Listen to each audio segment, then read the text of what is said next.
Consumer equilibrium in case of to commodities. इससे पहले की जो वीडियोस आई थी उसमें हमने बात कर लिया था कंज्यूमर इक्विलिब्रियम का जो बेसिक थे हमने वो डिस्कस कर लिए थे कि टीयू क्या होता है, एमयू क्या होता है। उसके बाद एक वीडियो में हमने डिस्कस किया था लॉ ऑफ डीएमयू क्या होता है, और इससे जिस प्रीवियस वाली वीडियो में हमने बात करी थी कंज्यूमर इक्विलिब्रियम सिंगल केस में कैसे होता है। अभी हम बात करते हैं consumer equilibrium in case of to commodities. इसकी जो डेफिनेशन होती है लगभग इससे पहले वाले टॉपिक की जो डेफिनेशन थी सेम डेफिनेशन होती है, बस फर्क किस चीज का हो जाता है आपका, कमोडिटीज का। इससे पहले वाली डेफिनेशन में हमने क्या देखा था, सिंगल कमोडिटी की बात करी थी, यहां पर टू कमोडिटीज की बात करी थी। जैसे डेफिनेशन क्या हो जाती है, एक ऐसी सिचुएशन होती है जहां पर कंज्यूमर ने क्या किया, अपनी इनकम को क्या किया, दो कमोडिटीज पे खर्च किया, आपका, ठीक है। और कैसे खर्च किया सर, जिससे उसको मैक्सिमम सेटिस्फेक्शन मिल जाए। दैट मींस उसने पैसा खर्च किया और पैसा खर्च करने के बाद उसको मैक्सिमम सेटिस्फेक्शन मिल गया, तो हम कह सकते हैं कंज्यूमर इक्विलिब्रियम पे होगा। अगर नहीं होता है तो नहीं होगा। तो इसके पहले हम कंडीशन देखते हैं आपका, तो उसके बाद डिसाइड कर देंगे कैसे कंज्यूमर इक्विलिब्रियम अचीव होगा। तो बात करते हैं पहले, हमने देखा था कि सिंगल कमोडिटी के केस में जो कंडीशन होती थी वो क्या होती थी, वो कंडीशन होती थी Px equals to MUX in terms of utility. और ये हो गया, ये कंडीशन होती थी जहां पर ये कंडीशन सेटिस्फाई होती थी, वहां पर कंज्यूमर इक्विलिब्रियम अचीव होता था इन case of single commodity. Okay, जहां पर क्या होता था, जैसे हमने इसको ना बीच में ऐसे रख दूंगा मैं, ठीक है। अगर हम कंडीशन की बात करें सिंगल केस में, तो क्या होता था सर, ये होता था जहां पर ये कंडीशन सेटिस्फाई होती थी वहां क्या होता था, आपका इक्विलिब्रियम अचीव हो जाता था। यानी कि जो प्राइस पे किया है अगर उतना सेटिस्फेक्शन आपको मिलता था, हम कहते थे कंज्यूमर इक्विलिब्रियम पे है। अब इसको थोड़ा सा अगर मॉडिफाई करें, उसके लिए हम ये कर सकते हैं सर Px, और इसकी जगह पर अगर मैं ये लिख सकता हूं MUM, इसको बेसिकली हम यूटिल्स में कह सकते हैं। तो ये भी जो होता है आपका, ये भी सही चीज है आपकी, जहां पर प्राइस और ये दोनों इक्वल होगा तो हम क्या कह सकते हैं, इक्विलिब्रियम पे होगा। इसको थोड़ा सा अगर मॉडिफाई करें तो इसको क्या कर सकते हैं हम sir, MUM equals to MU in x upon में Px, ये हम एक कंडीशन बना सकते हैं। इसको मैंने इक्वेशन 1 दे दिया। अब ये तो कमोडिटी x के लिए हो गया। अब सेम हम y के लिए भी कर सकते हैं sir, Py equals to marginal utility of y, ठीक है, इन टर्म्स ऑफ रुपीस। ये हो सकता है आपका सर, जैसे हमने इसके लिए इसको इस्तेमाल किया उसी से हम इसको भी चेंज कर सकते हैं। तो ये हो जाएगा आपका Py equals to MUy upon में MUM, जहां पर MUM का मतलब क्या हो गया, 1 रुपए की कितनी यूटिल्स होती है उसकी हम बात करते हैं। इसको अगर आप मॉडिफाई करें तो ये क्या हो जाएगा आपका, ये हो जाएगा आपका MUM equals to MUy upon में Py। इसको मैंने इक्वेशन 2 नाम दे दिया। अब फ्रॉम इक्वेशन 1 एंड 2 हमको क्या मिलेगा सर, ये होगा आपका MUX अपॉन में Px equals to MUy upon में Py। इसको थोड़ा सा अगर मैं और मॉडिफाई करता हूं, वैसे ये कंडीशन आपकी सफिशिएंट है, बहुत इंपॉर्टेंट कंडीशन है आपकी, जिसके बेसिस पे आप कंज्यूमर इक्विलिब्रियम निकाल सकते हैं। न्यूमेरिकल क्वेश्चन भी आपका इस इक्वेशन के बेसिस पे सॉल्व हो जाता है। बट इसको थोड़ा सा मॉडिफाई करके हम इसकी एक नई डेफिनेशन भी क्रिएट कर सकते हैं। वो क्या हो जाएगी आपकी, देखें, MUX अपॉन में ये हो गया आपका इक्वल्स टू Px अपॉन में Py। अब ये जो हमारे सामने इक्वेशन निकल के आई है, इसके बेसिस पे हम एक नई डेफिनेशन जो है वो कंज्यूमर इक्विलिब्रियम की बना सकते हैं। वो डेफिनेशन क्या हो जाएगी, वो डेफिनेशन हो जाएगी consumer equilibrium in case of two commodity will be achieved when the ratio of marginal utility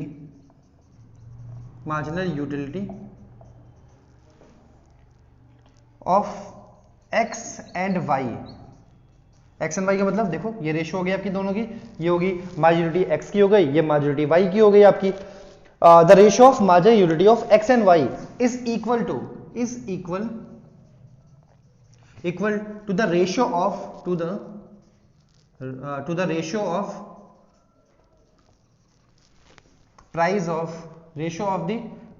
price of commodity x and y। तो ये हमारी एक प्रॉपर डेफिनेशन होती है जो कि आप एग्जाम में लिख के आ सकते हो। ये डेफिनेशन क्या बन गई आपकी? सर इक्विलिब्रियम अचीव कब होगा? जब इसका रेशो और इन दोनों का रेशो एक दूसरे के इक्वल हो जाएगा, तो हम कह सकते हैं consumer equilibrium in case of second commodity आपका अचीव हो चुका है। तो ठीक है, अब हमने कंडीशन की बात करिएगा तो ये हमारी एक कंडीशन हो गई, और जो दूसरी कंडीशन हमको पता है वो क्या है आपका? Margin utility must fall. तो ये हमारी दूसरी कंडीशन हो गई है। तो अब एग्जाम में क्वेश्चन आएगा तो आपको क्या करना पड़ेगा? सर पहले ये सिचुएशन लिख देना, उसके बाद जैसे हमने ये डिराइव किया ये लिख सकते हैं, उसके बाद आपको ये निकालने के बाद आपके सामने एक नई डेफिनेशन आ गई है। उस डेफिनेशन को लिखने के बाद में हम क्या कह सकते हैं? हमारे सामने दो कंडीशन है। अब इतना लिखने के बाद में अगर ये क्वेश्चन बहुत बड़ा क्वेश्चन आता है तो हम क्या करेंगे? अब इसको हम टेबल के थ्रू इस क्वेश्चन को एक्सप्लेन करते हैं, टेबल के थ्रू समझते हैं क्वेश्चन कैसे होगा। जो कंज्यूमर इक्विलिब्रियम का केस है इसको हम एक टेबल के थ्रू समझते हैं कि टेबल में आप कैसे कंज्यूमर इक्विलिब्रियम निकाल सकते हैं। हम एक इमेजिनरी टेबल बनाते हैं, वो ये होती है Q 1 2 3 4 5। यहाँ हमने ले लिया margin utility of x 20 16 10 4 2 and margin utility of y ले लिया हमने 16 10 4 3 और 1। अब ये हमारे सामने कंडीशन है और ठीक है, ये हमारी टेबल हो गई। अब यहाँ पर हमने क्या किया?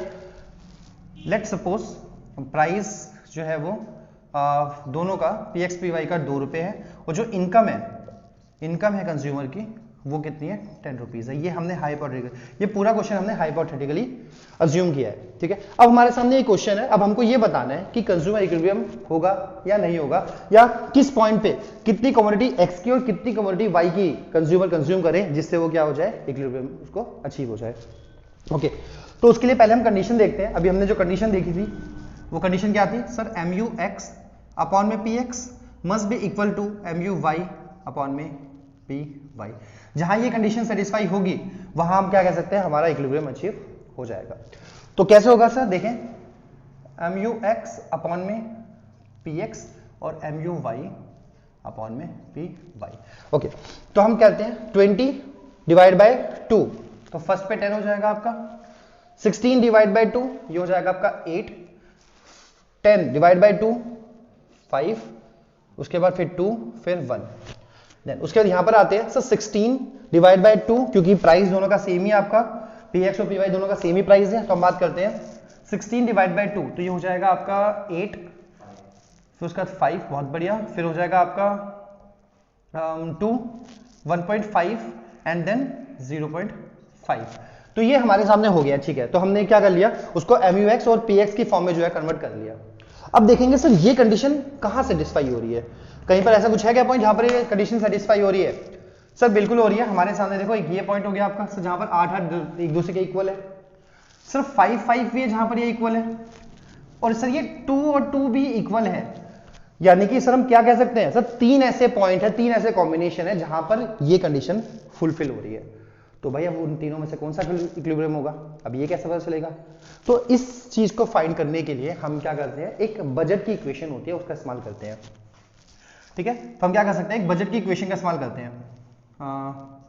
बजट इक्वेशन, वो बजट इक्वेशन क्या होती है आपकी? वो बजट इक्वेशन होती है हमारी, इसको बजट इक्वेशन या फिर इसको हम बजट लाइन इक्वेशन भी कह सकते हैं, बजट लाइन इक्वेशन, और इसको हम प्राइस लाइन इक्वेशन भी कह सकते हैं, और प्राइस लाइन इक्वेशन भी उसको हम कह सकते हैं। इसकी जो इक्वेशन है वो क्या होती है?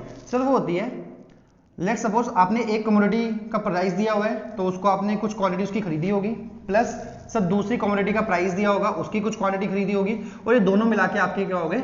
M, यानी कि इनकम के जो है वो इक्वल होते हैं। एक एग्जांपल के तौर पे मैं आपको बताऊं कि आप दुकान पे गए सामान खरीदने के लिए, आपके पास 2000 रुपए थे, आप गए दुकान पे क्या खरीदने के लिए? सर शर्ट और जीन्स खरीदने के लिए गए हम दुकान पे, है ना। तो जीन्स जो थी ना, वो जीन्स मिल रही थी 1000 रुपए की, लेट्स सपोज जीन्स 1000 रुपए की मिल रही थी, तो आपने एक ही जीन्स खरीदी, और शर्ट जो है वो 500 रुपए की मिल रही थी। सर 500 का प्राइस हो गया, और दो आपने ये खरीद ली, दोनों मिला के कितने में खर्च हो गए आपके? है ना। तो इसको अगर मैं उस इक्वेशन में उसमें कन्वर्ट करूं तो देखो, ये हो गया px, ये हो गया qx, प्लस ये हो गया py, और ये हो गया आपका qy, और ये दोनों मिला के आपके m के इक्वल हो गए। तो ये हमारी इक्वेशन होती है, रियल लाइफ में बहुत प्रैक्टिकल इक्वेशन है ये। इसी इक्वेशन के बेसिस पे हम बता सकते हैं कि कंज्यूमर इक्विलिब्रियम कहां पर अचीव होगा, समझ रहे ना। अब तो सर यहां पर हमको px py भी दे रखा है, और इनकम, जो इनकम है ना इसको हम m से भी, m को मतलब मॉनेटरी, इससे भी रिप्रेजेंट कर सकते हैं। तो सर पी एक्स कितना है 2 q x plus 2 q y equals to 10। तो ये हमारे सामने इक्वेशन है। ओके, तो इस इक्वेशन के बेसिस पे हम ये बताएंगे कि अभी कंज्यूमर को इक्विलिब्रियम कहां पर अचीव होगा। ठीक है, तो हम क्या करते हैं सर, पहले हम लेते हैं फर्स्ट वाली सिचुएशन। अगर हम इसकी बात करें, इस वाले केस की, तो यहां पर x कितना कंज्यूम कर रहे हो आप? सर x कर रहे हैं 2 consume, x equals to x को, इसको मैं qx बोल सकता हूं। क्वांटिटी ऑफ x कितना हो गया 2, एंड क्वांटिटी ऑफ y कितनी है सर? 8 कहां पर है? 1 के सामने है ना, तो qy कितना हो जाएगा आपका 1। एक केस में हमारे सामने ये हो गया। सर दूसरे में क्या है सर? 5 किसके सामने है? 3। इसका मतलब x कितना कंज्यूम कर रहे हो सर? 3 कर रहे हैं। और y कितना कंज्यूम कर रहे हो सर? 2। दिख रहा है? अगर हम जाएं किसके सामने सर, हम जाते हैं अब थर्ड वाले केस पे, तो ये हो जाएगा क्यू वाई कितना है सर 4, और क्यू एक्स कितना है आपका 4, और क्यू वाई कितना है सर 3। तो हमारे सामने 3 ऐसे केसेस मिल गए आपको। या तो आप x की 2 यूनिट खाओ, y की 1 यूनिट खाओ, या फिर आप x की 3 खाओ, y की 2 खाओ, या फिर लास्ट में x की 4 खाओ या y की 3 खाओ। अब इन तीनों में से आपको इक्विलिब्रियम कहां मिलेगा? इसके लिए हम इसका यूज करते हैं। देखो, अगर मैं यहां लिख देता हूं 2 इंटू में क्यू एक्स कितना है सर 2, प्लस 2 इंटू में क्यू वाई कितना है 1 इक्वल्स टू कितना रखा है 10। तो हो जाएगा 4 प्लस ये हो जाएगा 2 इक्वल्स टू 10, तो ये हो जाएगा आपका 6 इक्वल्स टू 10। ये दोनों इक्वल नहीं है, इसका मतलब ये हमारी इक्विलिब्रियम कंडीशन नहीं हो रही है। नेक्स्ट वाले केस में देखते हैं सर, 2 इंटू में 3 प्लस 2 इंटू में 2 इक्वल्स टू 10, तो हो जाएगा 6 प्लस 4 इक्वल्स टू 10। इसका मतलब हाँ, यहां पर देखो इक्वल आ गया ना। लेट्स लास्ट वाला भी चेक कर लेते हैं एक बार। 2 इंटू में 4 प्लस 2 इंटू में 3 इक्वल्स टू कितना है आपका 10, तो ये हो जाएगा 8 प्लस 6 10, तो 14 इक्वल्स टू 10। तो इसका मतलब ये वाले केस में भी अगर हम बात करेंगे, इस भी केस में और ये केस, दोनों केस में सर, इस वाले केस में कुछ इनकम बच जा रही है, तो ये हमारे इक्विलिब्रियम नहीं हो रहा है। सर इस वाले केस में आपकी पूरा पैसा खर्च हो गया है। उसके बाद इस वाले केस से सर, ये वाला तो हम अफोर्ड ही नहीं कर सकते, ये तो अनअटेनेबल हो गया, क्योंकि हमारे पास उतना पैसा ही नहीं है कि हम 4x और 3y खरीद सके। तो हम कह सकते हैं कि कंज्यूमर इक्विलिब्रियम कहां पर हो रहा है? अगर कंज्यूमर x की 3 और y की 2 यूनिट को कंज्यूम करेगा, तो कंज्यूमर को इक्विलिब्रियम अचीव हो जाएगा, कंज्यूमर सेटिस्फाई हो जाएगा। इस केस में हम इस तरह से इसको करते हैं। ये चीज समझ आ गया पॉइंट ना? अब आगे बात करते हैं सर। अब चलो, अगर एग्जाम में ये आ गया तो बहुत ही अच्छी बात है। एग्जाम में अगर ये एक टाइम था जब आता था, बट अब फिलहाल के लिए ऐसे क्वेश्चंस एग्जाम में कम देखने को मिलते हैं। तो सर क्वेश्चन आते कैसे हैं? अभी टॉपिक इंपॉर्टेंट है, तो क्वेश्चन आते कैसे हैं? तो इसके लिए ना आपको क्या होना चाहिए सर, हमने बात कर ली थी कंज्यूमर इक्विलिब्रियम का केस, तो आपको कंज्यूमर डिसइक्विलिब्रियम भी पता होना चाहिए। कंज्यूमर इक्विलिब्रियम जहां पर इक्वल होगा, कंज्यूमर डिसइक्विलिब्रियम जहां पर इक्वल नहीं होगा। तो इन तीनों में से अगर हम बात करें, कंज्यूमर इक्विलिब्रियम कौन सा होगा, कंज्यूमर डिसइक्विलिब्रियम कौन सा होगा, तो क्या होगा सर? ये कंज्यूमर इक्विलिब्रियम हो गया, और ये दोनों पॉइंट आपके कंज्यूमर डिसइक्विलिब्रियम के हो गए। अगर मैं यहां लिख सकूं तो हम लिख सकते कंज्यूमर डिसइक्विलिब्रियम, ये हो गया आपका इक्विलिब्रियम, और ये क्या हो गया आपका दोबारा से डिसइक्विलिब्रियम का पॉइंट हो गया। अब थोड़ा सा इसको अच्छे से डीप में समझ लेते हैं एक बार। ठीक है, अभी हम स्टार्ट करते हैं। अब हम देखते हैं इसके अंदर कंज्यूमर डिसइक्विलिब्रियम केसेस कौन से होते हैं। कंज्यूमर डिसइक्विलिब्रियम सर क्या हो सकता है आपका? सर कंज्यूमर डिसइक्विलिब्रियम की बात करें अगर हम, डिसइक्विलिब्रियम, तो इसमें 2 केस हो सकते हैं आपकी। सर क्या हो सकता है? या तो ये हो सकता है, या फिर ये हो सकता है आपको। ओके, ये दोनों ही केस आपके कौन से होते हैं? कंज्यूमर डिसइक्विलिब्रियम के केस होते हैं। अब एग्जाम में आपको क्वेश्चन कैसे आएगा? एग्जाम में क्वेश्चन हम एक क्वेश्चन मैं आपको बता देता हूं। A consumer consume 2 commodity X and Y and receive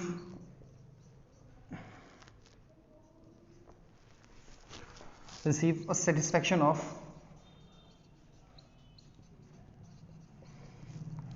25 and 20 utils from satisfy respectively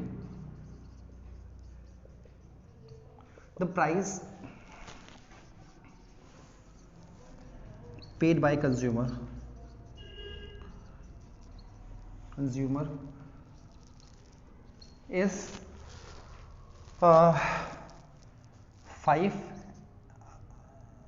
is 5 for both commodity.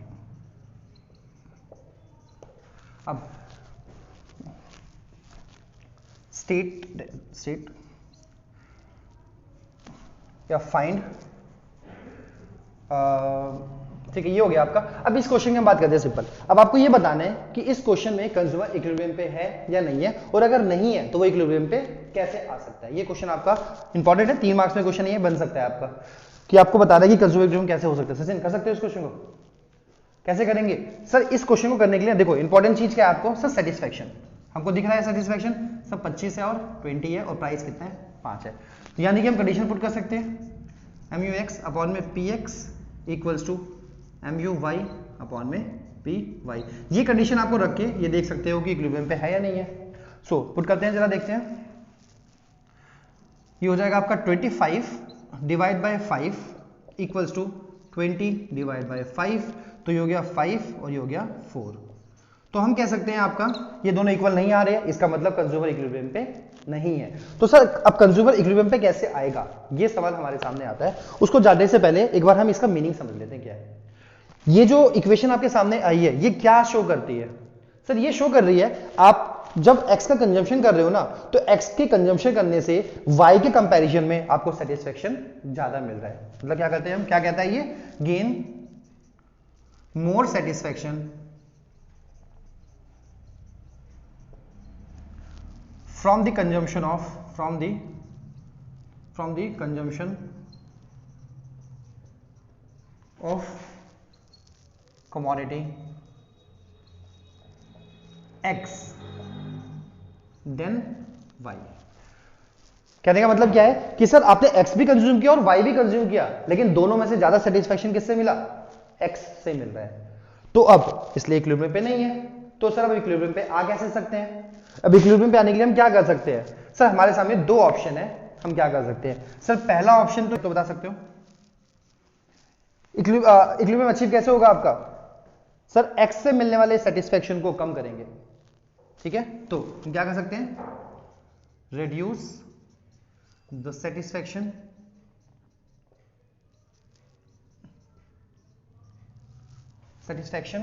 अरे क्या लिख रहा हूं, reduce the satisfaction of commodity X by consuming more unit of commodity X, law of DMU, until it became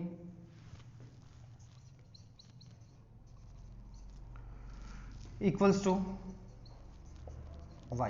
हम क्या कर सकते हैं, हम क्या करेंगे सर? देखो अब x का सेटिस्फेक्शन हमको क्या करना चाहिए, कम करना है। यानी कि अभी सेटिस्फेक्शन 5 है तो उसको कम करके हमको 4 करना है। तो 4 कम करने के लिए हम क्या करेंगे सर? x के सेटिस्फेक्शन को हमको कम करना है। तो सेटिस्फेक्शन को कम करने के लिए हम क्या करेंगे, x की कमोडिटी ज्यादा कंज्यूम करेंगे, और जब ज्यादा कंज्यूम करेंगे तो लॉ ऑफ डीएमयू एप्लीकेबल हो जाएगा, तो उसका सेटिस्फेक्शन कम हो जाएगा। और ये काम हम तब तक करते जाएंगे जब तक दोनों एक दूसरे के इक्वल ना आ जाए। चलो ये तो हम x के साथ कर सकते हैं। सर y के साथ क्या होगा? y का इसका रिवर्स हो जाएगा। y वाले में क्या करेंगे, इंक्रीज दिस सेटिस्फेक्शन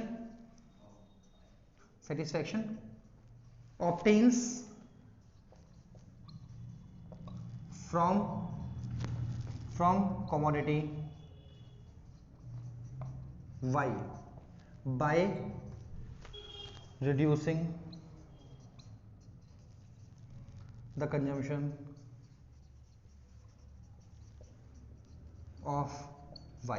हम y का कंजम्पशन को कम करके सेटिस्फेक्शन को बढ़ा सकते हैं, और जब तक ऐसा करेंगे जब तक दोनों इक्वल ना हो जाए, है ना। तो हम क्या कर सकते हैं सर? तो ये हमारे केस होते हैं, इन दोनों ही केस में ऐसे, इसका मतलब यही होता है, दोनों ही डिसइक्विलिब्रियम में ऐसे करते हो। इस वाले केस में आप x का सेटिस्फेक्शन कम करोगे, इस वाले केस में आप x का सेटिस्फेक्शन क्या करोगे, वो बढ़ाओगे। ये दोनों केस आपके यही होते हैं, और एग्जाम में इस तरह के, ये जो क्वेश्चन है आपका एग्जाम में इसी तरह का क्वेश्चन आता है, और यही इसका सॉल्यूशन होता है। बहुत इंपॉर्टेंट क्वेश्चन होता है जो एग्जाम में ये आता है। तो ये टॉपिक हमने क्या कर लिया, आज पूरी तरह से कंप्लीट कर लिया। अब जो नेक्स्ट वीडियो आएगी उसमें हम बात करेंगे consumer equilibrium through indifference curve approach.